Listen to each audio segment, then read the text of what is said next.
दोस्तों, एक बार फिर से आप सभी का आपके YouTube चैनल में स्वागत है। डिस्कवर आवर नॉलेज विद प्रभात वर्मा। तो आज हम लोग DST का क्लास 1 स्टार्ट कर रहे हैं। यानी कि पिछले क्लास में हमने कंटेंट समझा दिया था। इसका मतलब जितना भी चैप्टर आपकी किताब में है वो सारा चैप्टर का नाम और उसमें आपको कौन कौन सा टॉपिक क्या क्या पढ़ना है वो सारा टॉपिक हमने डिस्कस कर लिया। ठीक है, तो आज हम लोग पहला चैप्टर पढ़ने वाले हैं। और पहला चैप्टर का नाम क्या था आपने देखा होगा, class 12 DST chapter 1 nature and significance of management. Class 12 का ये सारा नोट्स है। ठीक है, आप चाहें तो इसको लिख भी सकते हैं, नोट डाउन कर ले, या फिर हमारा डिस्क्रिप्शन से जा करके नोट्स डाउनलोड कर ले। उसके बाद आप चाहें तो उसको लिख भी सकते हैं, याद भी कर सकते हैं। तो आपके लिए हमने ये कंटेंट तैयार किया है, मेहनत किया है, तो हो सके तो लाइक जरूर कर दे और शेयर कर दे। अगर आपको हमारा वीडियो पसंद आए, हमारा क्लास अच्छा लगे तो हर एक स्टूडेंट तक पहुंचाने की कोशिश करें। अगर आपका कोई सजेशन हो कमेंट करें। चलिए देखते हैं, पहला टॉपिक क्या है, nature and significance of management. यहाँ पर मैनेजमेंट के बारे में पढ़ते हैं, मतलब ये जो चैप्टर है उसका मीनिंग सबसे पहले हमें पढ़ना है। तो ये जो चैप्टर का नाम है उसका मीनिंग देखिए। सबसे पहले यहाँ क्या लिखा हुआ है कि management is an art. Management क्या है, एक कला है। Of getting the things done with and through others. मतलब मैनेजमेंट ये एक कला है जिसमें हम लोग वो कार्य करते हैं या तो खुद से या तो दूसरों का हेल्प लेकर के। ठीक है, management is an art of getting things, मतलब उस कार्य को आप कंप्लीट कर रहे हैं, या तो खुद कंप्लीट कर रहे हैं या तो दूसरों का हेल्प लेकर के कर रहे हैं, तो इसको हम लोग मैनेजमेंट कहते हैं। Management can be defined as the process of getting things done with the aim of achieving organizational goal effectively and efficiently। ठीक है, इसका मेन डेफिनेशन है जो आपको याद रखना है कि मैनेजमेंट क्या होता है, the process of getting things done। ये एक प्रक्रिया है जिसमें ये कार्य पूरा होता है ताकि जो ऑर्गेनाइजेशनल गोल है, मतलब जो ऑर्गेनाइजेशन का गोल है यानी एम है, वो जो करना चाहता है वो कर ले। ठीक है, तो management can be defined as the process of getting things done with the aim of achieving organisational goal. साथ साथ में ध्यान में आपको यह भी रखना है कि विद इफेक्टिवली एंड एफिशिएंटली। ठीक है, जो गोल है आप वहां तक तो अचीव कर ले। जैसे कि हम डॉक्टर बनना चाहते हैं तो डॉक्टर हम बनेंगे, लेकिन साथ साथ में आपको ये दोनों चीज को ध्यान में रखना है, इफेक्टिवली और एफिशिएंटली। मान लीजिए फॉर एग्जांपल आपको स्कूटर बनाने को कहा गया है, तो स्कूटर आप खुद से तो नहीं बना सकते अकेले, हो सकता है दूसरों का भी हेल्प लेना पड़े, तो दूसरों का हेल्प ले लेंगे और साथ साथ में वो कार्य को आप कंप्लीट करेंगे। लेकिन ऐसा थोड़ी कि स्कूटर बनाने के लिए मिला आपको तो पूरा 1 साल आप लगा दें। हो सकता है कि आपको 10 दिन का समय मिला होगा, तो 10 दिन का समय के अंदर आप बना दे। और आपको मान लीजिए कि 1 लाख रुपया पैसा मिला है उस स्कूटर को बनाने के लिए, जितना भी यूनिट होगा, मान लीजिए 100 यूनिट ऑफ स्कूटर बनाने के लिए मिला होगा और उसमें 1 लाख रुपया पैसा मिला है, तो वो 1 लाख से ज्यादा आप खर्चा भी ना करें, मतलब 1 लाख के अंदर ही आपको कॉस्ट पड़े और समय के अंदर ही आप कंप्लीट कर लें, तो ये होता है इफेक्टिवली एंड एफिशिएंटली। हम आपको इसको अलग से समझाएंगे कि ये दोनों वर्ड क्या है, क्योंकि ये बहुत ज्यादा इंपॉर्टेंट है आपके लिए समझना कि इफेक्टिवली और एफिशिएंटली होता क्या है। इसमें दोनों में हम डिफरेंस भी बताएंगे, इसका डेफिनेशन भी बताएंगे, तो जुड़े रहिए और वीडियो को एंड तक जरूर देखिएगा। एक बार फिर से डेफिनेशन आप जरूर से देखिए कि डेफिनेशन में हमने क्या बताया। Management is an art of getting things done with and through others. आप यहां पर कार्य को कंप्लीट करते हैं, वो काम को कंप्लीट करते हैं जो आपको दिया गया, या तो खुद से कंप्लीट करते हैं या तो दूसरों का हेल्प लेकर के कंप्लीट करते हैं। साथ साथ में ये भी ध्यान रखिए कि द प्रोसेस ऑफ, ये मेन डेफिनेशन है कि the process of getting things done with the aim of achieving organisational goal effectively and efficiently। ठीक है, मतलब जो काम मिला है, जो आपका गोल है, वो तो आपको कंप्लीट करना ही है, लेकिन साथ साथ में ये दो चीजों का ध्यान रखना है कि इफेक्टिव भी होना चाहिए और एफिशिएंट भी होना चाहिए। तो इफेक्टिव और एफिशिएंट का डिफरेंस हम लोग आगे देखते हैं।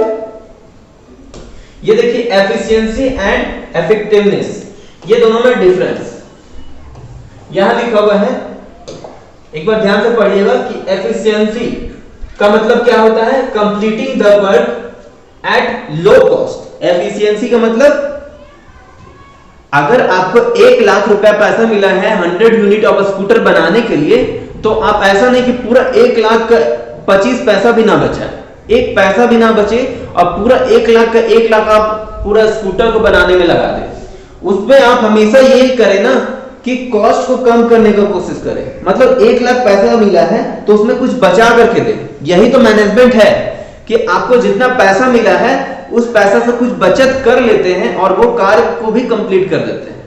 मतलब आपको जितना पैसा मिला उस पैसा से आप वो काम जो करने को मिला है वो आप समय पर भी कंप्लीट कर दें और साथ साथ में पैसा भी कम लगे। तो यहां एफिशिएंट का मतलब क्या हुआ, एफिशिएंसी यानी एफिशिएंट। एफिशिएंट आपको तभी कहा जाएगा जब आप पैसा का बचत करते हैं, ठीक है। यानी कि मान लीजिए कि आपको यहां से रांची जाने को कहा गया, आपका गोल क्या है, रांची पहुंचना, पैसा दे दिया गया आपको, मान लीजिए 300, ठीक है, कि जाओ तुम रांची पहुंच जाओ, ठीक है, 300। तो अगर आप रांची पहुंचते हैं तो पूरा 300 को 300 रुपया खर्चा ना करें, कुछ बचाएं। अगर आप कुछ बचा करके अपने मालिक को दिखाइएगा ना, मालिक आपसे खुश हो जाएगा। इसी को तो एफिशिएंट कहते हैं कि आप एफिशिएंट हैं। अब बताते हैं सेकंड की इफेक्टिव क्या होता है। हम लोग एफिशिएंट देख लिए, एफिशिएंसी, ठीक है। एक बार इसका डेफिनेशन पूरा देख लीजिएगा कि efficiency means completing the work at low cost, means doing the task correctly at minimum cost through optimum utilisation of resources, ठीक है। मतलब जो आपको संसाधन मिला उससे तो आप कार्य कर ही लिए। जैसे स्कूटर बनाने को मिला तो एक कंपनी चाहे एक फैक्ट्री तो होगा, वो आपको वहां पर सारा रिसोर्सेस मिल जाएगा, मतलब सारा पार्ट्स वहां पर आपको मिल जाएगा, उससे आप बना ले। लेकिन आपको एफिशिएंट तभी कहा जाएगा जब उस काम को आप कंप्लीटली सही तरीके से करें और साथ साथ में मिनिमम कॉस्ट में करें, मतलब पैसा कम लगे, ठीक है, एक्स्ट्रा पैसा ना लगाए, जितना आपको पैसा मिला उतना ही में करें या तो कुछ कम आप करें, ठीक है। मतलब 1 लाख रुपया काम करने के लिए मिला, पूरा 1 लाख का 1 लाख ना लगा दे, आप उसमें 80,000 लगाए, 90,000 लगाए, कुछ ना कुछ पैसा जरूर बचाए। अगर पैसा बचता है ना तो आपका मालिक खुश होता है उससे। तो यही मैनेजमेंट है। पहला पॉइंट एफिशिएंसी हमने समझा दिया। अब इफेक्टिवनेस देखिए। इफेक्टिवनेस का मतलब होता है completing the work on time, मतलब समय पर आप काम को कंप्लीट कर देते हैं। तो ये भी प्लस पॉइंट है मैनेजमेंट का, ठीक है। मैनेजमेंट का प्लस पॉइंट पहला नंबर कि कॉस्ट कम करने का कोशिश करें, और दूसरा नंबर कि समय के अंदर, मतलब जितना समय आपको मिला उतना ही में आपको काम को कंप्लीट कर लेना है, ठीक है। मतलब 10 दिन के अंदर आपको 100 यूनिट ऑफ स्कूटर बनाना है तो 10 दिन के अंदर ही बना, ऐसा नहीं कि 12 दिन लगा दे, ऐसा लॉस हो जाएगा कंपनी को, ठीक है। क्योंकि ऑर्डर लिया हुआ रहेगा ना कि 10 दिन के अंदर आपको हम इतना माल सप्लाई करेंगे। अगर आप समय के अंदर नहीं कर पाते हैं तो वो आपसे बिजनेस ही नहीं करेगा, वो दूसरे से डील कर लेगा कि ये आदमी हमको समय पर सप्लाई ही नहीं देता है तो क्यों इससे हम काम करें, ठीक है। तो मैनेजर क्यों रखा जाता है, वही तो मैनेजमेंट करता है ये सारा चीज। चलिए अब आगे हम लोग देखते हैं कि इफेक्टिवनेस में यहां पर पूरा डेफिनेशन क्या लिखा हुआ है, एक अच्छी तरह से पढ़ लेते हैं कि effectiveness is concerned with and result, means completing the task correctly with in stipulated time. मतलब कि जो आपको काम मिला है वो तो आप कंप्लीट करेंगे ही, तो उसको कंप्लीट करेंगे, लेकिन अगर आपको 10 दिन का समय मिला है तो 10 दिन का समय के अंदर ही उसको कंप्लीट कर लेना है, जितना समय मिला है उतने के अंदर, मतलब विद इन द टाइम, ठीक है। तो चलिए अब हम लोग आगे बढ़ते हैं। आपने डेफिनेशन देख लिया, उसमें ये 2 वर्ड लिखा हुआ था कि एफिशिएंसी और इफेक्टिवनेस। मतलब आप कोई काम करते हैं तो आपका ऑर्गेनाइजेशनल गोल तो रहेगा ही, आपका कुछ ना कुछ गोल रहेगा ही बनाने का। जैसे कि यहाँ पर हम लोग को स्कूटर का ऑर्डर मिला था तो हमारा गोल क्या था, स्कूटर को बनाना, ठीक है। और ये दोनों पॉइंट को साथ साथ में रखना कि उसको सही समय पर हम बना के कंप्लीट कर लें, और दूसरा कि कॉस्ट भी कम पड़े, जितना कॉस्ट जनरली पड़ता है उससे थोड़ा कम करने का कोशिश करें। तो ये होता है मैनेजमेंट। अब देखिए, although efficiency and effectiveness are different, लेकिन यहां पर हम लोग भले ही मैनेजमेंट में एक साथ पढ़ लिए ये दोनों पॉइंट को, लेकिन ये दोनों बहुत ही डिफरेंट होता है, एक नहीं होता है। दे आर इंटर रिलेटेड, ये इंटर रिलेटेड भले ही होता है, मैनेजमेंट में दोनों एक दूसरे से लिंक रखता है। It is important for management to maintain a balance between the two, और मैनेजमेंट को हमेशा बैलेंस बना करके रखना है ये दोनों, ठीक है। ऐसा नहीं कि आप कम पैसा तो कर दिए, कि मान लीजिए कि स्कूटर आपको बनाने को मिला, 100 यूनिट बनाना है 1 लाख रुपए में, आपने 80,000 में बना करके तैयार कर दिया, लेकिन 10 दिन के अंदर बनाना था, आपने 15 दिन लगा दिया। तो बताइए कि बैलेंस बना क्या ये दोनों पॉइंट में? बैलेंस ही नहीं बना। इसका मतलब आप इफेक्टिव नहीं है। इफेक्टिव तभी कहा जाएगा जब आप समय के अंदर कंप्लीट कर देंगे काम। और मान लीजिए कि आपने समय के अंदर बना लिया, 10 दिन के अंदर 100 यूनिट ऑफ स्कूटर बना दिया जितना आपको मिला था, ठीक है, लेकिन कॉस्ट ज्यादा लग गया, 1 लाख की जगह आपने 1,20,000 लगा दिया, ठीक है। इसका मतलब कि आप एफिशिएंट नहीं है, आपका काम एफिशिएंसी के साथ नहीं हुआ। ये दोनों पॉइंट को बहुत ज्यादा क्लियर करने का कोशिश कीजिएगा, और एग्जाम में आए तो डेफिनेशन में ये दोनों पॉइंट जरूर लिखिएगा। आगे बढ़ते हैं हम लोग। अब अगर आप ये दोनों पॉइंट समझ लिए हैं तो आगे ये जो क्वेश्चन हम आपसे पूछ रहे हैं, जो केस है यहां पर बना हुआ, ठीक है, केस लॉ हमेशा सीबीएसई में तो खास करके आता ही है, और जैक में भी अगर आ गया तो बहुत अच्छा बात है। चलिए देखिए, अगर आप ये दोनों पॉइंट को समझ लिए, एफिशिएंसी और इफेक्टिवनेस क्या होता है, एक बार फिर से समझ लीजिए।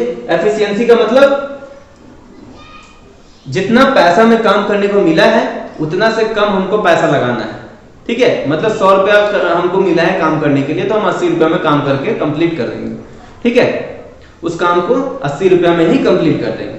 तो ये क्या है? एफिशिएंसी है। और इफेक्टिवनेस का मतलब, इफेक्टिव आपको तभी कहा जाएगा जब आपको निर्धारित समय में आपने काम कंप्लीट कर दिया, यानी कि 10 दिन में काम करने को मिला तो 10 दिन के अंदर उसको कंप्लीट कर लेना है, ठीक है। एक बात आप बताइए कि आपको भूख आज लगा है तो आप क्या कल खाना बनाइएगा? भूख आज लगा है तो आज ही खाना बना के आज ही खा लेंगे ना। तो बताइए मैनेजमेंट क्या होता है? ये दोनों पॉइंट आपको समझ में आ गया? मैनेजमेंट यानी एफिशिएंसी, इफेक्टिवनेस, ठीक है। आपको अपना गोल को ध्यान में रखना है, वो तो कंप्लीट करना ही है, लेकिन साथ साथ में ये दोनों पॉइंट को भी ध्यान में रखना है। देखिए, हम बार बार ये पॉइंट आपको समझा रहे हैं, आपको लग रहा होगा कि सर बार बार क्यों एक ही चीज समझा रहे हैं। चलिए, आपको ऐसा लग रहा है तो आपसे हम क्वेश्चन पूछते हैं।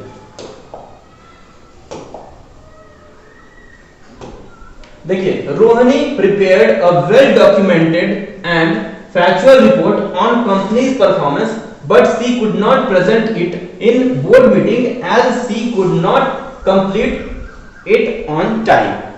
मतलब रोहिणी क्या है, उसको काम मिला है कि आप इस कंपनी का फाइनेंशियल रिपोर्ट तैयार कीजिए, ठीक है। मतलब साल भर का रिपोर्ट तैयार कीजिए कि क्या परफॉर्मेंस रहा। तो उसको 10 दिन का टाइम दिया गया, 5 दिन का टाइम दिया गया कि आप इतना दिन के अंदर हमको मैनेजमेंट को आकर के रिपोर्ट करना है, या फिर मालिक को रिपोर्ट करना है, जो भी है, सीईओ को रिपोर्ट करना है, किसी को भी रिपोर्ट करना है, ठीक है। बोर्ड ऑफ डायरेक्टर्स को जाकर के रिपोर्ट दिखाना है। लेकिन उसने रिपोर्ट तो बहुत अच्छी तरह से कंप्लीट कर लिया, बट उसको जो टाइम मिला था ना 5 दिन और 10 दिन का, उसने 15 दिन में कंप्लीट किया। अपने काम को 15 दिन में कंप्लीट किया। वो रिपोर्ट जो बनाना था 5 दिन के अंदर बनाना था या फिर 10 दिन के अंदर, लेकिन उसने क्या किया कि समय के अंदर अपना काम कंप्लीट को नहीं किया, ठीक है। रोहिणी है तो रोहिणी ने अपना काम समय के अंदर कंप्लीट नहीं किया, तो ये क्या है? एफिशिएंट है या फिर इफेक्टिव है? आप वो दोनों पॉइंट एक बार फिर से देखिए, एफिशिएंट क्या था और इफेक्टिव क्या था। एफिशिएंट मतलब, आप एक बार यहां पर आंसर देखिए, ये एफिशिएंट तो है लेकिन इफेक्टिव नहीं। इफेक्टिव क्यों नहीं है? क्योंकि समय पर इसने काम अपना कंप्लीट नहीं किया। एफिशिएंट क्यों है? क्योंकि काम तो कंप्लीट कर लिया, ठीक है ना, कॉस्ट भी ज्यादा नहीं लगा। यहाँ पर क्वेश्चन कहीं भी ये थोड़ी ना लिखा है कि वो एक्स्ट्रा चार्जेस ले रही है रिपोर्ट तैयार करने का, ऐसा कुछ नहीं है। उसको जितना सैलरी मिलता है उतना ही में उसने काम कंप्लीट कर दिया, लेकिन हाँ समय पर काम कंप्लीट नहीं किया तो वो इफेक्टिव नहीं है। अब वो कोई काम का नहीं है उसका रिपोर्ट, ठीक है। इसका आंसर यहां पर था एफिशिएंट बट नॉट इफेक्टिव, ठीक है। अब दूसरा में भी हम लोग देख लेते हैं कि दूसरा क्वेश्चन क्या बोल रहा है। अगर आपको याद होगा कि हमने डेफिनेशन में क्या बताया, तो ये आंसर भी आप आराम से दे सकते हैं। देखिए, best roadways promised to deliver goods in time and charge extra money from Mr. Singh, ठीक है। ये डिलीवरी वाला एक कंपनी है मान लीजिए, ठीक है। उसने क्या है ना कि ये जो मिस्टर सिंह है इसको प्रॉमिस किया कि हम आपको समय के अंदर ये गुड्स को पहुंचा देंगे आपके पास, ठीक है। कोई सामान है, मान लीजिए उसका मोटरसाइकिल है जो मुंबई से इसको मिस्टर सिंह के पास पहुंचाना है जो दिल्ली में है, ठीक है। तो उसमें उसने क्या है ना कि समय पर नहीं पहुंचाया इसको 10 दिन के अंदर ही काम था और प्रॉमिस भी किया था। ये जो डिलीवर करने वाला जो कंपनी है बेस्ट रोडवेज उसका नाम है, उसने प्रॉमिस किया कि 10 दिन के अंदर हम आपको डिलीवर कर देंगे आपका मोटरसाइकिल, लेकिन नहीं किया तो वो क्या है, इफेक्टिव नहीं। एफिशिएंट तो है कि जितना पैसा लिया उतना ही में वो पहुंचा रहा है, एक्स्ट्रा पैसा नहीं ले रहा हमसे, तो एफिशिएंट तो है लेकिन इफेक्टिव नहीं है क्योंकि समय पर उसने मेरा मोटरसाइकिल मेरे पास नहीं पहुंचाया। तो ये पॉइंट भी आपको समझ में आ गया आंसर। अब देखिए यहां पर हम मैनेजमेंट को डिफाइन किए, तो मैनेजमेंट को डिफाइन किए एक बार फिर से आप यहां पर डेफिनेशन जरूर से देख लीजिए कि management is a process of planning, organizing, motivating, controlling the enterprise resources for the purpose of achieving the goals of organization। मतलब डेफिनेशन घूम फिर के वही चीज बोल रहा है कि आपको अपना गोल्स को कंप्लीट करना है, ठीक है, लेकिन ये सारा प्रोसेस से गुजर के आपको अपना गोल्स को कंप्लीट करना है। जैसे प्लानिंग हो गया, ऑर्गेनाइजिंग हो गया, मोटिवेटिंग हो गया, कंट्रोलिंग हो गया। ये सारा पॉइंट्स को हम आपको आगे चल के समझाने वाले हैं कि ये सारा पॉइंट होता क्या है, प्लानिंग क्या होता है, ऑर्गेनाइजिंग क्या होता है, मोटिवेटिंग क्या होता है, कंट्रोलिंग क्या होता है। ये एक एक पॉइंट हमको समझाना है। तो चलिए आगे देखते हैं इसका कैरेक्टरिस्टिक क्या होता है मैनेजमेंट।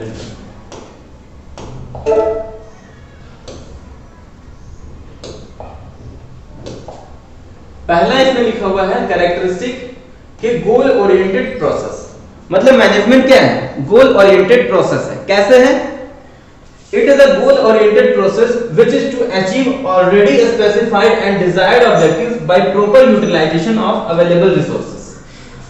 ठीक है, मतलब गोल ओरिएंटेड इसलिए है ना क्योंकि इसमें आपको पहले से पता रहता है कि आपको करना क्या है और साथ साथ में जो अवेलेबल रिसोर्सेस है उसी का यूज करके आपको वो काम कंप्लीट करना रहता है। जैसे कि स्कूटर का हमने एग्जांपल दिया था कि ऑर्डर मिला है स्कूटर बनाने का, मान लीजिए कि 10 यूनिट स्कूटर बनाना है, तो आपको तो पता है ना कि बनाना क्या है, मतलब आपका गोल तो पहले से पता है, प्री डिटरमाइंड है, ठीक है। आपका ऑब्जेक्टिव जो है वो आपको पहले से पता है, लेकिन साथ साथ में आपको यहां देखना है कि अवेलेबल रिसोर्सेज को यूटिलाइज करके ही आपको वो काम करना है, ठीक है। देखिए, यूटिलाइजेशन ऑफ अवेलेबल रिसोर्सेज मतलब आपके फैक्ट्री में जितना सामान है उसी को यूज करके स्कूटर बनाना है। ऐसा नहीं कि नया फैक्ट्री तुरंत खड़ा कर देंगे 10 स्कूटर बनाने के लिए, ठीक है, और एक्स्ट्रा खर्चा नहीं करना है। जो रिसोर्सेज है उसी में आपको काम करना है और साथ साथ में जो आपका गोल है उसको भी कंप्लीट करना है। इसीलिए क्या है, गोल ओरिएंटेड प्रोसेस है। दूसरा है ये परवेसिव है, इसका कैरेक्टरिस्टिक दूसरा नंबर क्या है, परवेसिव। अब बताइए कि परवेसिव होता क्या है। तो management is universal in nature.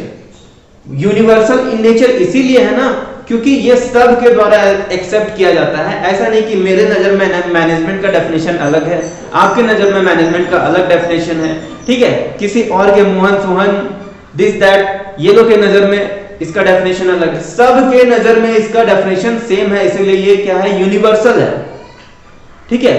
हर लोग इसको एक्सेप्ट करता है कि हाँ मैनेजमेंट का डेफिनेशन यही होता है। जैसे जीएसटी क्या है? यूनिवर्सल टैक्स है। इसको पूरा इंडिया में, इंडिया के लिए खास करके ये क्या है? यूनिफाइड टैक्स है। पूरा इंडिया में सेम टैक्स रेट है, कुछ भी अलग यहाँ पर ऐसा नहीं कि दूसरे स्टेट में जाइएगा तो अलग जीएसटी रेट है, दूसरे स्टेट में अलग है, ऐसा कुछ भी नहीं। हर जगह एक गुड्स एंड सर्विसेज पर बराबर टैक्स रखा गया है, ठीक है। तो खैर अभी जीएसटी की बात नहीं करना है, यहाँ पर हम बता रहे थे यूनिवर्सल मतलब सबको एक्सेप्ट करना पड़ेगा इसका डेफिनेशन को। It is used in all types of organization. ये मैनेजमेंट को हर एक तरह का ऑर्गेनाइजेशन में यूज किया जाता है, वेदर अब वो इकोनॉमिक हो, सोशल हो, पॉलिटिकल हो, मतलब इकोनॉमिक हो या नॉन इकोनॉमिक हो, हर एक ऑर्गेनाइजेशन को मैनेजमेंट करना ही पड़ेगा। अब इकोनॉमिक और नॉन इकोनॉमिक क्या होता है? इकोनॉमिक मतलब एक होता है प्रॉफिट मोटिव ऑर्गेनाइजेशन, मतलब प्रॉफिट कमाने के लिए वो अपना बिजनेस कर रहा है, तो उसको भी मैनेजमेंट का जरूरत है उसको मैनेजमेंट का। और जो प्रॉफिट मोटिव ऑर्गेनाइजेशन नहीं है, मतलब प्रॉफिट कमाने के लिए काम नहीं कर रहा है, जैसे एनपीओ, चैरिटी, ये सब होता है, तो उसको भी मैनेजमेंट का जरूरत है। वो लोग भी मैनेजर रखता है ताकि उसका काम सही तरीके से हो, सही टाइम पर हो और पैसा का भी सही से मैनेजमेंट हो जाए, मतलब कॉस्ट कंट्रोल हो जाए, ठीक है। ये था परवेसिव, ठीक है। मतलब आपका जो ऑर्गेनाइजेशन है ना, उसमें जरूरी नहीं है कि ये सारे पॉइंट को ध्यान में रखना है कि सोशल है तभी उसको मैनेजमेंट करना है, पॉलिटिकल है तभी मैनेजमेंट करना है, ऐसा नहीं है। सबको मैनेजमेंट एक्सेप्ट करना पड़ेगा कि सबको मैनेजमेंट का जरूरत है, इररिस्पेक्टिव ऑफ इट्स साइज। ऐसा नहीं है कि छोटा मोटा बिजनेस है तो उसको मैनेजमेंट का जरूरत नहीं पड़ता है, या फिर बहुत बड़ा बिजनेस है तो उसको मैनेजमेंट का जरूरत नहीं पड़ता, सबको मैनेजमेंट का जरूरत है, ठीक है। उसका नेचर क्या है, नेचर पे भी डिपेंड नहीं करता है कि कौन से नेचर का आप बिजनेस कर रहे हैं, सबको मैनेजमेंट करना ही पड़ेगा। लोकेशन ये भी मैटर नहीं करता है कि आप गांव में बिजनेस कर रहे हैं या फिर किसी बड़े टाउन में कर रहे हैं, हर एक बिजनेस, हर एक ऑर्गेनाइजेशन को मैनेजमेंट का जरूरत पड़ता है ताकि आप सही समय पर अपना काम कंप्लीट कर ले, पैसा भी कम लगे और आपका जो गोल है वो भी कंप्लीट हो जाए।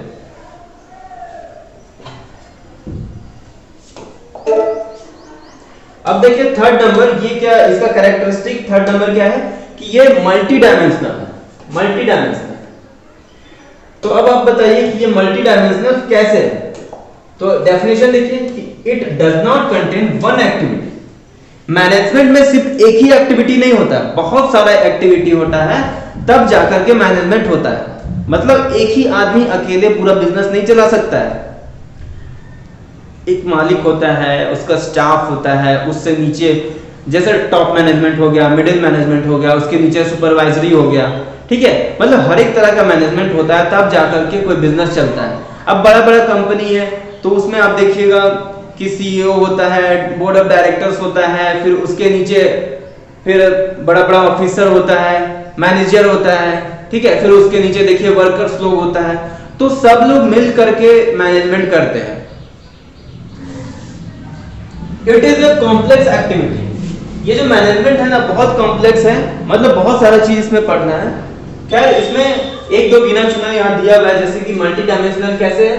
देखिए हाउस में भी हमको मैनेजमेंट की जरूरत पड़ेगा, management of people, management of operation, ये तीनों चीज मतलब इसी से आपको पता चल रहा होगा कि मैनेजमेंट मल्टी डायमेंशनल है, मतलब कहीं भी इसको यूज में हम लोग ला सकते हैं। ऐसा नहीं कि सिर्फ एक ही जगह मैनेजमेंट का जरूरत पड़ता है। यहाँ पर 3 एग्जाम्पल दिया हुआ है। अब देखिए आगे ये कंटिन्यूअस है, मैनेजमेंट एक कंटिन्यूअस प्रोसेस है, ठीक है। It consist of a series of function and its function are being performed by all managers, ठीक है। मतलब मैनेजमेंट का जो प्रोसेस होता है ना, वो प्रोसेस हर एक मैनेजर को करना पड़ेगा। मतलब अगर इसमें 5 प्रोसेस बोला गया कि मैनेजमेंट अगर किसी चीज का आपको करना है तो ये 5 प्रोसेस होकर के गुजरना पड़ेगा, तभी से सही से मैनेजमेंट हो पाएगा। तो जितना भी मैनेजर होगा ना, जो भी कंपनी में मैनेजर लोग होगा, वो सब लोग वो 5 प्रोसेस को से होकर के गुजरेगा, तभी जाकर के मैनेजमेंट हो पाएगा।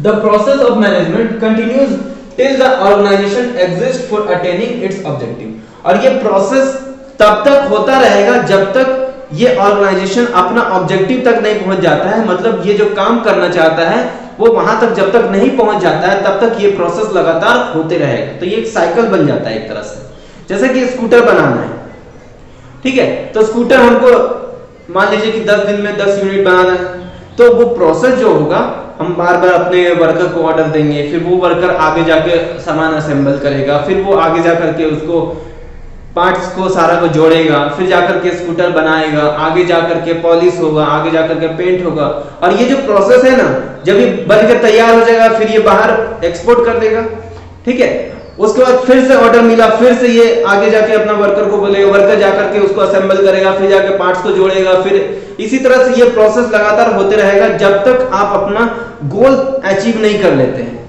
मतलब आपका एक गोल होगा कि हम इस स्टेज तक पहुंचना चाहते हैं कि मान लीजिए कि 1000 यूनिट तक मेरा स्कूटर बन जाए, तब तक हम अपना ये काम करते रहेंगे। तो ये क्या है? कंटिन्यूअस प्रोसेस है। खैर यहां पर हम एक एग्जांपल देकर के हम आपको समझाए थे, वो अलग चीज था। यहां पर देखिए कि कौन कौन सा प्रोसेस होता है। प्रोसेस में खास करके यहां पर 5 है। 5 प्रोसेस क्या है? सबसे पहले प्लानिंग, आपको प्लानिंग का जरूरत पड़ेगा। उसके बाद ऑर्गेनाइजिंग, आपको ये सारा पॉइंट हम समझाएंगे कि होता क्या है। ऑर्गेनाइजिंग के बाद स्टाफिंग, स्टाफिंग के बाद डायरेक्टिंग, डायरेक्टिंग के बाद कंट्रोलिंग, और कंट्रोलिंग के बाद प्लानिंग। मतलब ये जो सर्कल है ना, ये आपका लगातार चलता रहेगा, ठीक है। यहां पर भी आपको दिख रहा है ये क्या है? Management is a continuous process. Continuous क्यों है? क्योंकि ये सारा से होकर के हमको हमेशा गुजरते रहना पड़ेगा, तभी जाकर के हम सही से मैनेजमेंट कर पाएंगे। अब आप बोलेंगे कि सर अब हमसे नहीं रहा जा रहा है, अब हम आपको बता दे रहे हैं कि आप हमको ये बता दीजिए, तो चलिए हम बता देते हैं। प्लानिंग क्या होता है, ऑर्गेनाइजिंग क्या होता है, स्टाफिंग क्या होता है, डायरेक्टिंग क्या होता है और कंट्रोलिंग क्या होता है। तो अभी हमने देखा कि management is a continuous process. इसमें हम लोग को ये पांचों पॉइंट्स को पढ़ना है, यानी समझ लेना है कि ये पांचों पॉइंट होता क्या है। तो चलिए सबसे पहले हम लोग देख लेते हैं, जैसे कि आपका रिक्वेस्ट था कि सर पहले ये बता दीजिए कि प्लानिंग, ऑर्गेनाइजिंग, स्टाफिंग, डायरेक्टिंग और कंट्रोलिंग क्या होता है। तो चलिए देखते हैं।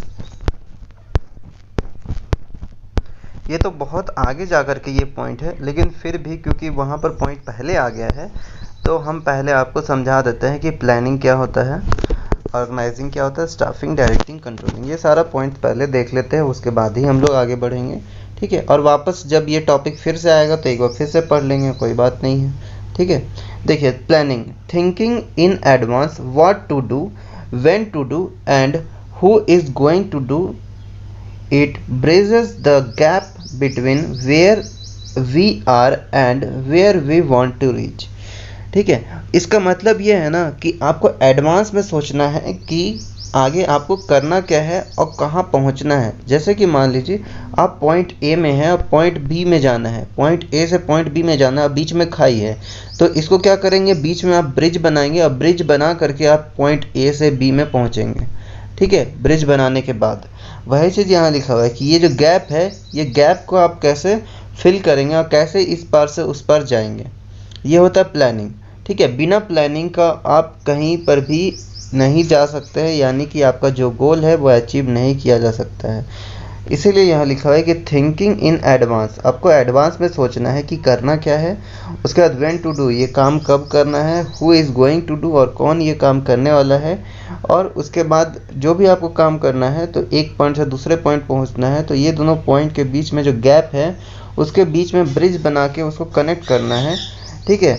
और between we are and where we want to reach, और ये जो गैप है ना, गैप क्या बताता है कि ए और बी के बीच में हम लोग कहाँ पर हैं अभी और कहाँ जाना चाहते हैं, कहाँ पहुँचना चाहते हैं। अभी पॉइंट ए में है और पॉइंट बी में पहुँचना चाहते हैं, ठीक है। कैसे पहुँचेंगे, तो ये ब्रिज बना करके पहुँचेंगे। तो ये क्या था, प्लानिंग था, ठीक है। प्लानिंग का मतलब एक बार फिर से समझिए, थिंकिंग इन एडवांस, एडवांस में आपको सोचना है कि करना क्या है, उसका कौन ये काम करेगा और कब ये काम होगा, ठीक है। जैसे कि आपका एक फैक्ट्री है, उसमें आप स्कूटर बनाते हैं, तो स्कूटर बनाने के लिए आप खुद बनाने के लिए लग जाएंगे या फिर किसी से काम करवाएंगे, कोई वर्कर से काम करवाएंगे, ठीक है। और बनाना क्या है ये तो आपको पता चल गया कि स्कूटर बनाना है। और कब आपको बनाना है, 10 दिन के अंदर, 15 दिन के अंदर या महीना दिन के अंदर, ठीक है, महीने भर के अंदर। तो ये क्या है, प्लानिंग है। Who is going to do it, कौन ये काम करने वाला है, ठीक है, मतलब कोई वर्कर को आप काम सौंपेंगे कि ये काम करो, तो ये होता है प्लानिंग। अब देखते हैं कि ऑर्गेनाइजिंग क्या होता है। ऑर्गेनाइजिंग का मतलब, organization means deciding the framework of working, how many units of and some units are needed.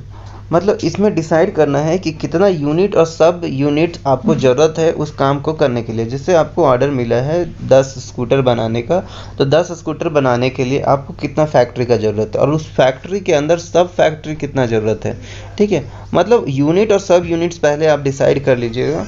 उसके बाद डिसाइड कर लीजिएगा कि how many post are needed, मतलब कितने लोगों को रिक्रूट करने की ज़रूरत। 10 लोगों को आप काम में लगाएंगे तब आपका काम हो जाएगा, कि 50 लोगों को काम में लगाएंगे तब काम हो जाए, ठीक है। How to distribute the authority and responsibility, उसके बाद ये अथॉरिटी को किस तरह से आप डिस्ट्रीब्यूट करेंगे और रिस्पॉन्सिबिलिटी किसको किसको देंगे, कि तुम ये स्कूटर बनाओ, चाहेगी तुम इसका पार्ट असेंबल करो, तुम इसको पेंटिंग करो, मतलब सबका काम आपको डिस्ट्रीब्यूट करना है। ये होता है ऑर्गेनाइजिंग।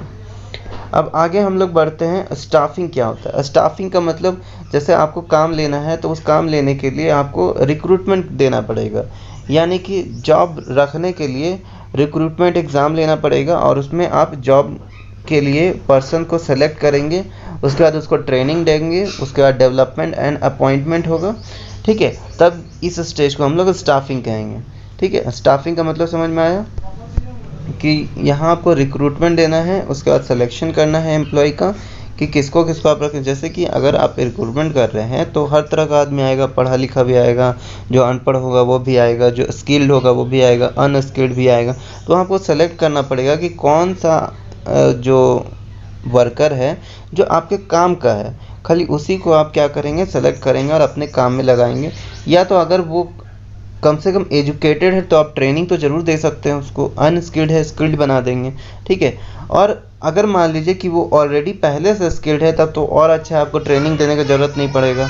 ये होता है स्टाफिंग। तो स्टाफिंग आपने देख लिया कि स्टाफिंग क्या होता है। इसमें रिक्रूटमेंट करते हैं, उसके बाद सिलेक्शन करते हैं, ट्रेनिंग, डेवलपमेंट एंड एम्प्लॉयमेंट। जैसे कि एग्ज़ाम होता है ना, आप लोग देखे होंगे एसएससी का एग्ज़ाम होता है, तो सबसे पहले रिक्रूटमेंट किया जाता है, उसके बाद सिलेक्शन का प्रोसेस होता है, फिर ट्रेनिंग दिया जाता है। मान लीजिए आपका आईपीएस में जॉब निकल गया तो आपको ट्रेनिंग तो वो देगा, उसका डेवलपमेंट एंड अपॉइंटमेंट, ठीक है। उसके बाद अपॉइंटमेंट मिलेगा कहाँ पर आपको जॉब में काम करना है, ठीक है, वो एरिया सेलेक्ट करके दिया जाएगा। अब डायरेक्टिंग का देखिए।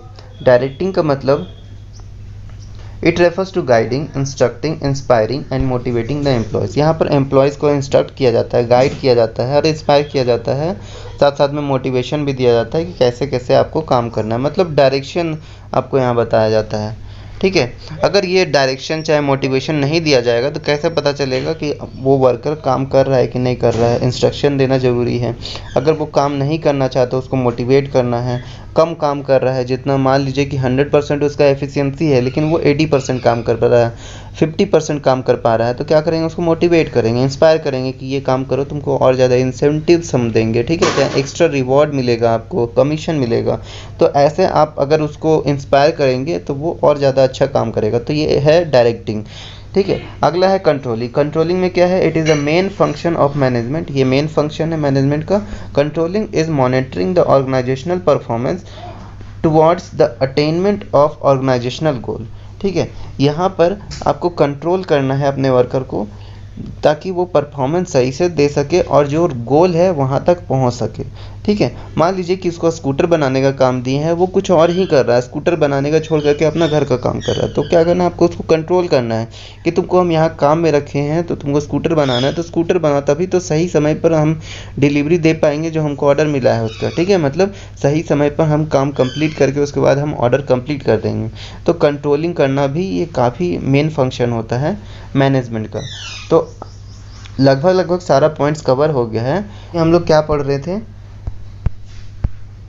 जो management is a continuous process था वो देखिएगा। हाँ, ये देखिए, management is a continuous process. ये 5 पॉइंट हम लोग देख लिए। अब इसमें देखते हैं अगला कैरेक्टरिस्टिक मैनेजमेंट का क्या है, ग्रुप एक्टिविटी। ग्रुप एक्टिविटी कहने का मतलब है कि it is group activity since it involves managing coordinating activities of different people as a team to attain the desired objectives of the organization. मतलब मैनेजमेंट किसी एक आदमी से नहीं होता है, यहाँ ग्रुप ऑफ पीपल मिल करके मैनेजमेंट करते हैं। ठीक है, जैसे यहीं पर देखिए कि स्कूटर बनाना था तो क्या मालिक को ऑर्डर मिला और वो अकेले स्कूटर बना दिया? नहीं, वहाँ पर एम्प्लॉयज़ है, वर्कर्स है, सबका हेल्प ले करके एक ग्रुप बना, एक टीम बना और टीम मिल करके काम किए, तब जा करके वो काम कंप्लीट हुआ, यानी स्कूटर तैयार हुआ जो 10 स्कूटर हमको बनाने का ऑर्डर मिला था। तो इसीलिए मैनेजमेंट क्या होता है? ग्रुप एक्टिविटी होता है। अब डायनेमिक फंक्शन क्यों है? क्योंकि यहाँ पर आपको ध्यान रखना है ना कि आपको एनवायरनमेंट के हिसाब से ढल जाना है। The dynamic function since it has to adapt according to need, जैसा कि समय है, जैसा कि नीड है मतलब ज़रूरत है, जैसा सिचुएशन है उसके हिसाब से आपको बिजनेस एनवायरनमेंट को चेंज कर लेना है। ठीक है, जैसे कि मैकडॉनल्ड्स का एग्जांपल यहाँ पे लिया गया है। मैकडॉनल्ड्स अपने देश का नहीं है, दूसरे देश का, और वो इंडियन मार्केट में आया तो यहाँ उसको सर्वाइव करना था, तो उसका मेन्यू में जितना भी नाम था ना वो फॉरेन नेम था, मतलब यहाँ इंडियन से रिलेटेड नहीं था, ट्रेडिशनल नाम नहीं था। तो यहाँ के लोग कुछ खरीदने भी जाते थे मैकडॉनल्ड्स में तो उनको लगता था कि नहीं ये सारा इंडियन डिशेस नहीं है, ये फॉरेन का डिशेस है। उसके बाद फिर इससे क्या होता था कि लोग ज़्यादा नहीं खरीदते थे, उतना इंटरेस्टेड नहीं होते थे।